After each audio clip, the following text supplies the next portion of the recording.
Alfa Romeo and Zagato are two of the most storied and romantic names in the automotive world. When they come together, the result is nothing short of extraordinary. In fact, the car that we're going to show you today from the Zagato headquarters in Milano is none other than the winner of the design trophy at this year's Villa d'Este. Dear Alfisti, here it is, exclusively for you, the Alfa Romeo 8C DoppiaCoda by Zagato. We're going to look at the creative process that brought to us this wonderful piece of Italian design, together with none other than Andrea Zagato.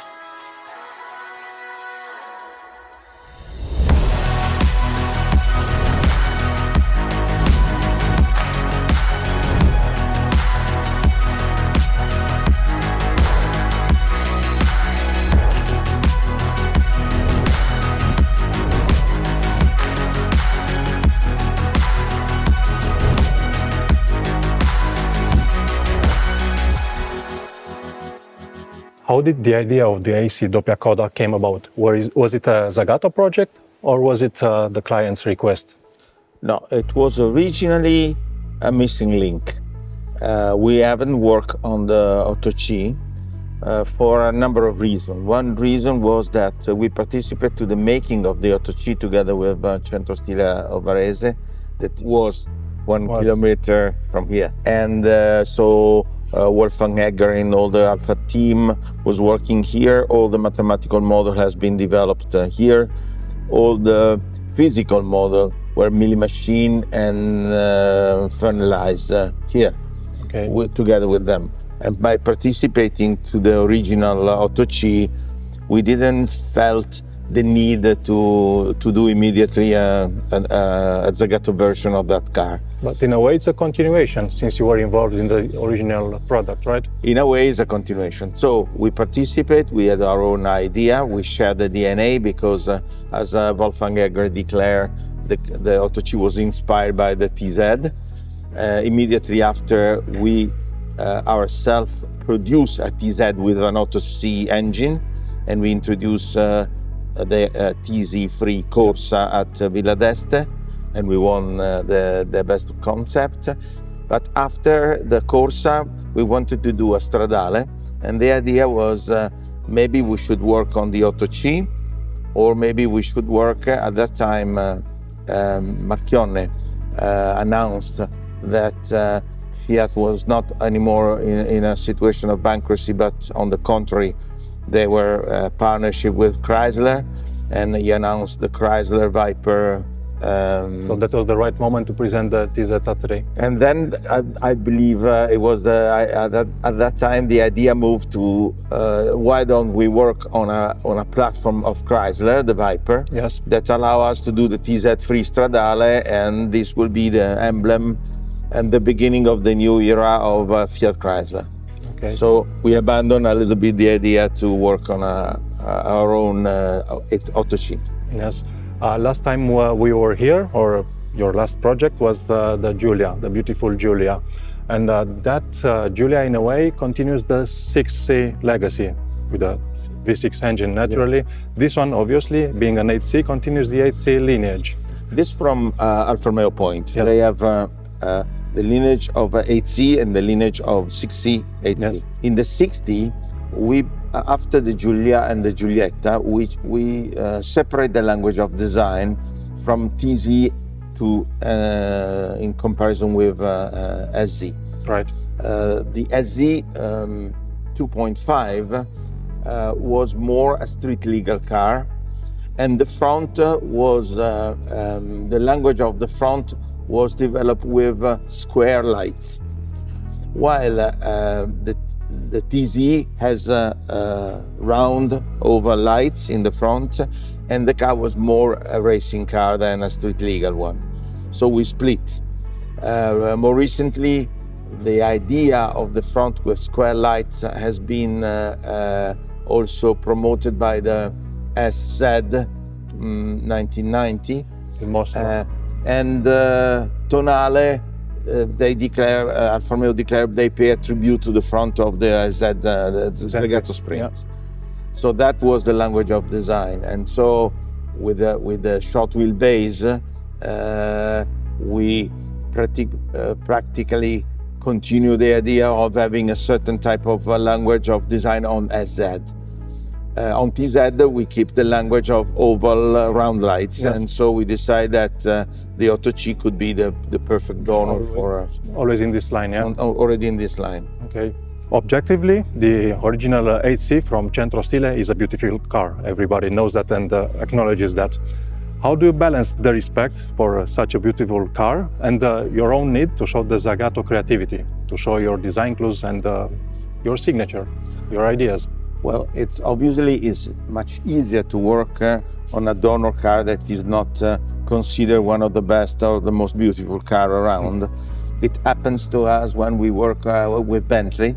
The Bentley Continental at that time was considered one of the most beautiful car on the market.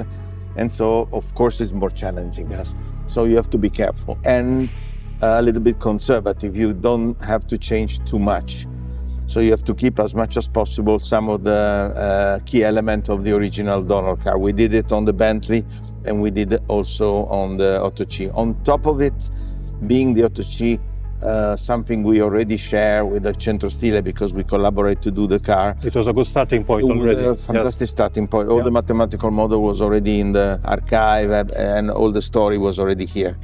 So we decided not to do too much, but to try to add, to reinforce the Zagato DNA on the car. Okay, were there some particular design clues, elements that you wanted in any way to bring in? One of the elements was to make a car slightly longer. Longer.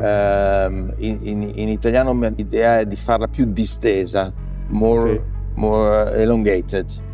And this was the original idea. It brings a more elegant shape when it's a longer car. It happened on the Giulietta when we moved from the round tail to the Coda Tronca. We longer the front and longer the rear. Yes. So this was the original idea.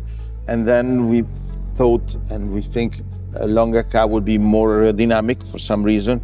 We test the car in the virtual wind tunnel and the car was working very well. Was indeed better from an aerodynamic point of view. A little bit better, so this was one of the ideas. The second idea was to work on the tail, not only on the typical element of Zagato that were missed on the Otto C, the double bubble, because the front is very typical of the TZ, although this is a language. Lineage, yeah.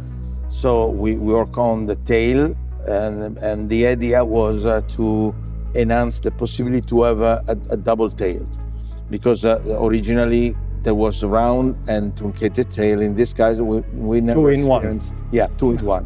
We already did a similar experience on the Alpine when we went on the same car a long and a short tail. But those are two separate versions. But these are two separate versions on one car. The car is the same, you attach and detach the tail. In this scenario, you have two tails on the same car, and so the consumption of the car is very slow. It's a slow consumption design. You see the car from different angles, and the car is showing all the time different things, and show you different things. Very interesting. It's not a fast consumption Exactly. design. Yeah. It has to be studied. How do you successfully marry at Zagato an existing platform with a new design? This is our job since 106 years. To always merge an existing platform. In this case, the original platform was a Maserati, and we already merged the design on a Maserati platform in 2008 when we collaborated with Centro Stile to do the car. In this scenario, the donor is basically the Otto C, that is a modified Maserati platform, and we work on the idea to modernize a little bit the language by eliminating the rear glass. Okay. That is an element that is very classic. On this car, this is the element that creates the modernization, while on the tail, of course, you have a different angle from where you can see the tail. If you see the tail from a straight side angle, then you have the idea that it's truncated, but when you move yourself to a different angle, you discover the roundness. Yes. So this was exactly the idea of low consumptions. And from the practical side of things, were there any challenges in your work when you transformed the bodywork? Okay, when we transform the bodywork, we have the original mathematical model, and we know we have to attach the new skin on the original fixing point.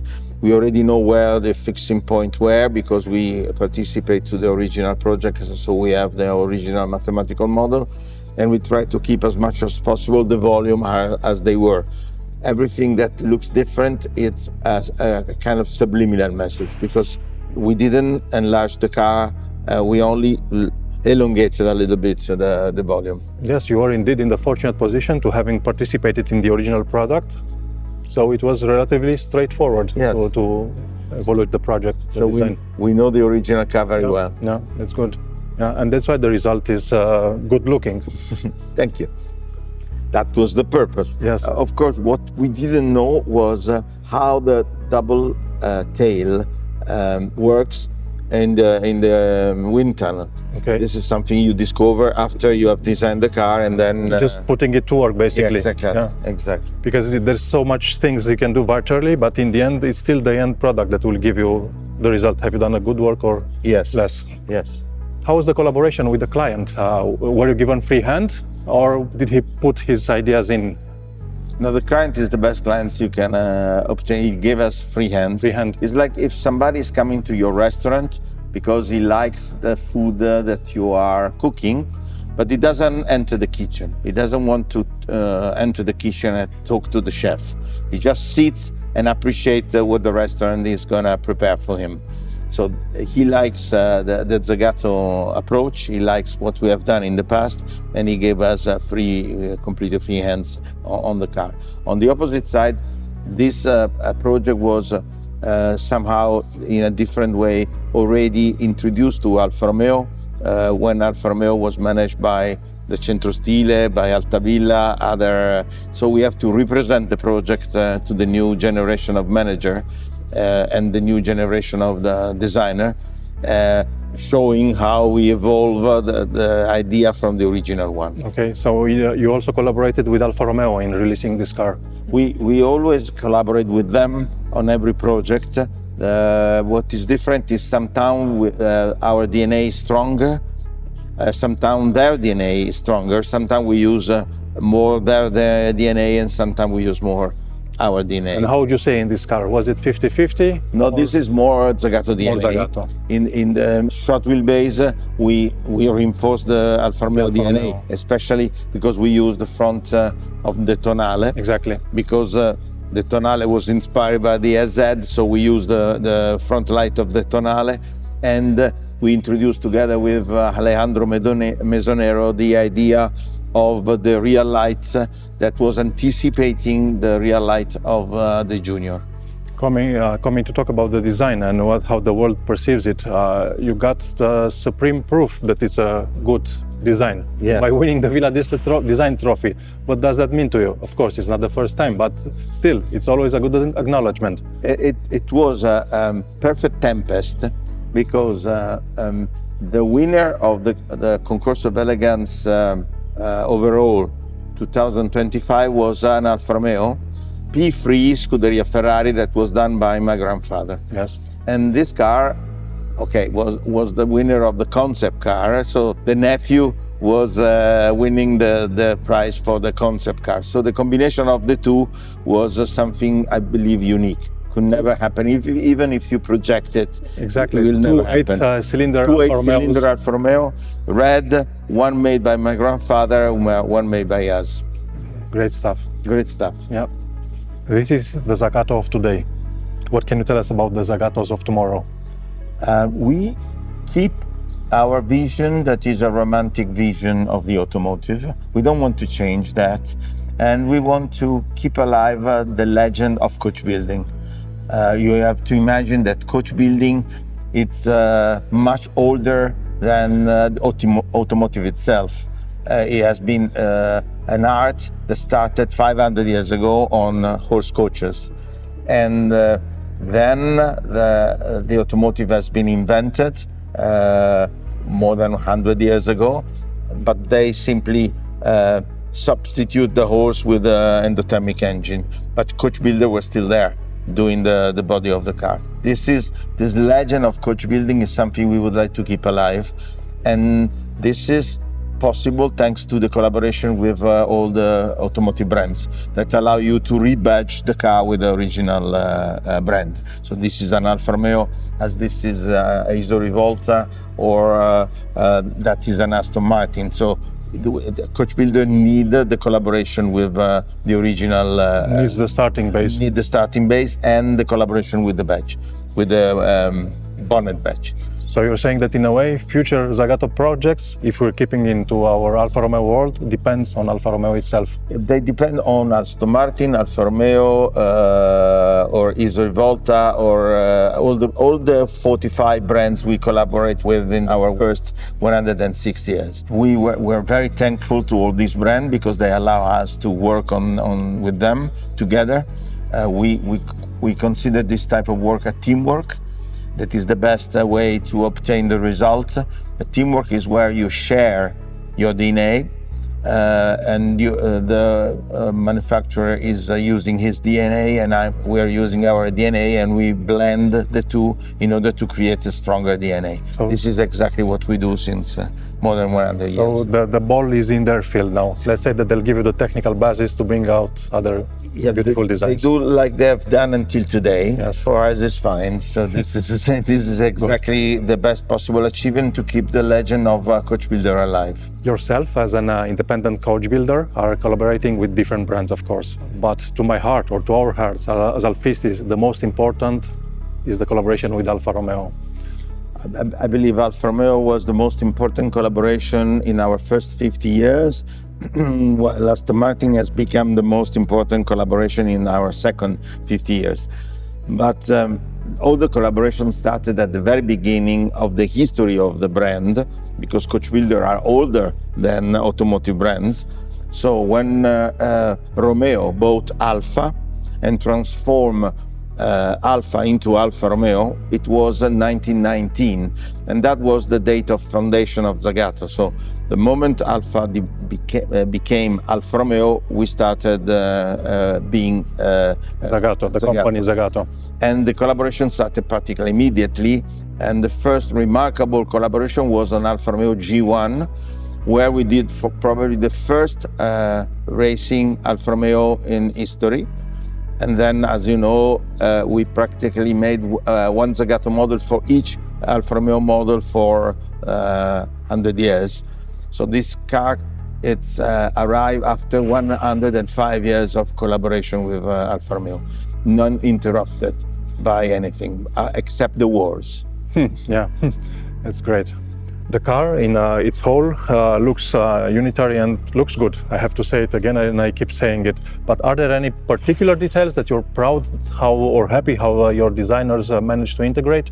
From the fact that we are near to one of mock-up that we did a few years before, I would like to underline the similarity between some idea that we developed on this mock-up of Iso Rivolta and that became reality on this car.